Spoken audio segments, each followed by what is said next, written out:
Bonjour à tous. Suite à la demande de certains, j'ai décidé de vous montrer comment j'ai développé cette petite application à l'aide de l'éditeur Zilio. Pour rappel, le but est d'indiquer de votre part un métier et l'outil va vous proposer plusieurs automatisations. Par exemple, je vends des fruits et légumes sur les marchés. Mais laisse-moi réfléchir. Et là, j'ai trois propositions d'automatisation.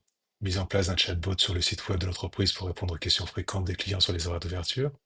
Création d'un système d'alerte par SMS pour informer disponibilité de nouveaux produits ou automatisation de l'envoi de factures par email, par exemple. Oui, juste pour information, voilà, j'ai mis un petit texte qui me permet aussi de faire ma publicité.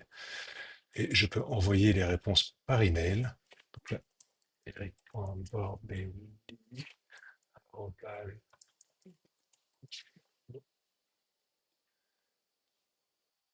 ça, un email a été envoyé et comme on peut le voir, j'ai bien reçu ici des informations. Donc j'ai mis un email qui rappelle mon métier, qui rappelle les trois idées et qui me permet à côté de cela de mettre un petit texte pour dire que vous pouvez faire les automatisations par vous-même ou si vous avez besoin, n'hésitez pas à me contacter. Ça peut être très pratique aussi pour faire sa propre pub travers l'application que vous avez créée. Donc, sachant que comme vous avez pu le voir, donc j'ai créé une demande et automatiquement, nombre d'utilisations, on est passé de 1 à 2 sur la journée du 26 mars. Donc, comment est-ce que j'ai fait pour cela? Donc là, je retourne dans le designer de l'outil Zilio, où vous voyez mes trois écrans. On va y aller un peu plus tard. Et pour vous montrer la database, comme je ne vous l'ai pas encore dit, en fait, je ne sauvegarde pas de données personnelles. La seule chose que je garde en mémoire, c'est toutes les connexions qui ont été faites avec juste un ID de connexion et la date. Ça me permet, comme vous avez pu le voir en page d'accueil, de compter le nombre de connexions par jour, tout simplement. Donc voilà. Donc, comme on peut voir, donc le premier écran d'accueil assez facile, où j'ai un champ texte que j'ai mis en obligatoire. Pour comprendre, il faut savoir que les informations s'enregistrent dans une variable qui s'appelle new variable parce que je vais m'en servir plus tard. Ici, par exemple, là, comme je vous l'ai dit, c'est le nombre d'utilisations à la journée. Donc, c'est avec un composant qui s'appelle statistique. Vous avez ici les composants. Et j'ai utilisé le composant, il est où? Statistique ici. Et là-dessus, donc, j'ai mis deux choses. Donc, d'abord, un label où j'ai mis le nombre d'utilisations. Et ici, j'ai ce qu'on appelle une formule et j'ai inséré la date du jour. Comme on peut le voir ici, current date and time. Et pour le chiffre 2, c'est une autre formule où qu'est-ce que j'ai fait? Je suis allé dans la table que je vous ai montré tout à l'heure des comptes connexion et j'ai mis que la date est égale à la date du jour, tout simplement. Donc ça me permet de compter seulement les connexions du jour. Donc voilà. Il faut savoir, donc, pour passer du premier écran au deuxième écran où je vous propose donc les trois idées d'automatisation, j'ai créé un bouton. Et ce bouton, qu'est-ce qui se passe comme action sur le bouton? Donc là, j'ai un éditeur d'action et j'ai utilisé l'intelligence artificielle qui est fournie avec l'éditeur Zilio. En fait, on passe par OpenAI et il y a déjà en standard, tout en bas ici, génération de texte, ce que j'ai utilisé. Donc, c'est-à-dire génération de texte, donc j'ai créé encore une nouvelle variable pour que à chaque fois la donnée s'enregistre dans une variable spécifique qui va me permettre de la réutiliser à l'écran, nombre de tokens. Et là, donc ici, c'est mon prompt. On voit pas très bien, mais je dis génère-moi trois idées d'automatisation en lien avec le métier.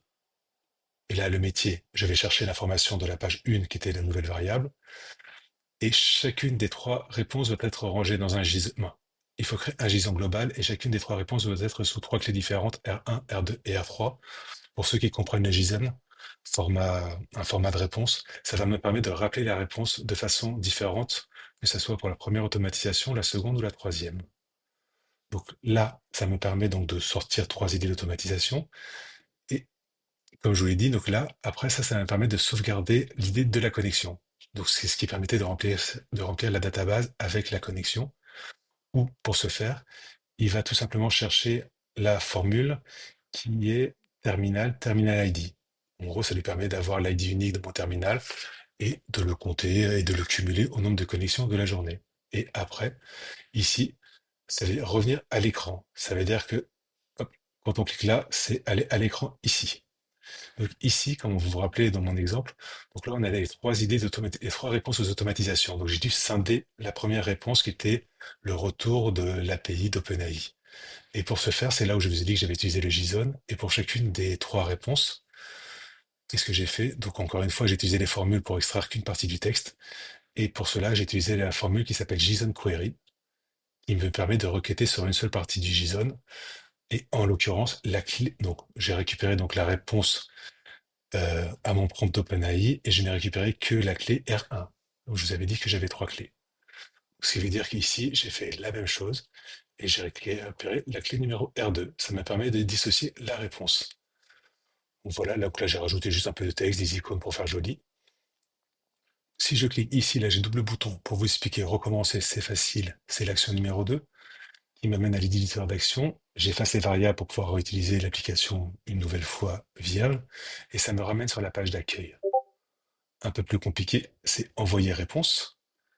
Ah non, plus simple, excusez-moi, ça me permet tout simplement d'amener sur le troisième écran où vous saisissez l'adresse email qui n'est pas sauvegardée parce que les variables sont effacées et qui vous permet, comme je vous l'ai montré tout à l'heure, d'envoyer cet email avec, pareil, encore une fois, toute la réponse scindée en trois.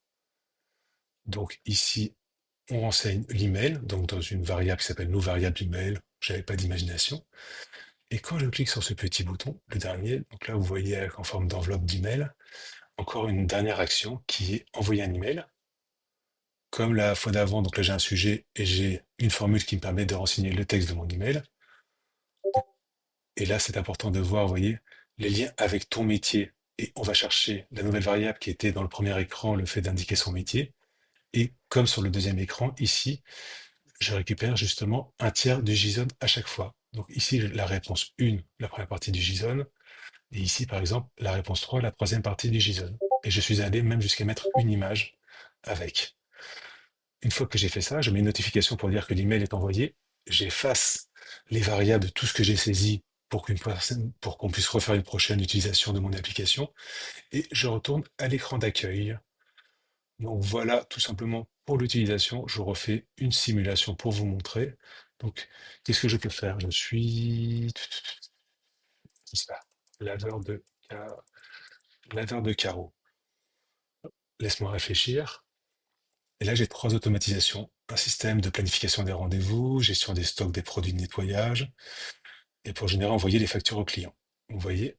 Et encore une fois, soit je recommence, soit j'envoie l'email, je le mets ici, je clique sur ce bouton et ça va arriver directement dans mes emails. Donc voilà, voilà. Et en dernière partie, je vais juste vous montrer comment installer cette application sur votre téléphone. C'est ce qu'on appelle les PWA qui vous permet d'avoir l'application sur votre téléphone sans passer par une marketplace. Merci à vous.